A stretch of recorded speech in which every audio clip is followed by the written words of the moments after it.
تنها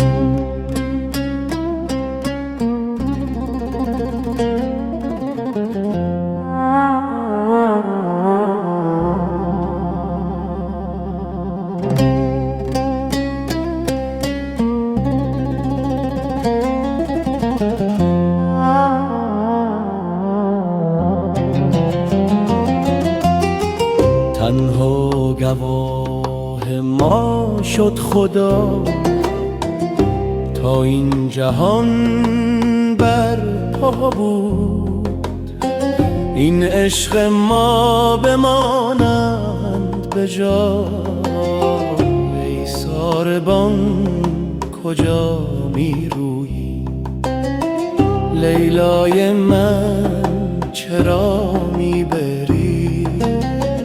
تمامی دینم به دنیای فانی، شرار عشقی که شد زندگانی. به یاد یاری خوشا قطره اشکی، به سوز عشقی خوشا زندگانی.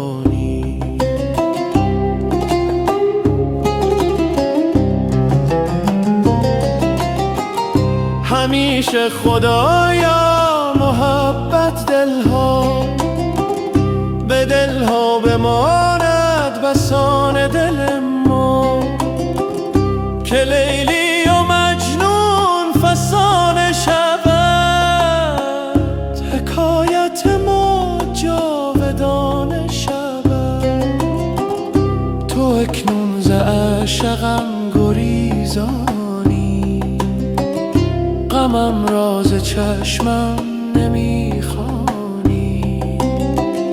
از این غم چو حالم نمیدانی، پس از تو نمونم برای خدا.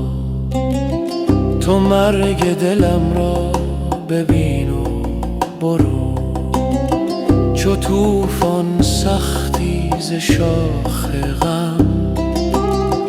گل هستیم را بچین و برو، که هستم من آن تک درختی که در پای طوفان نشسته.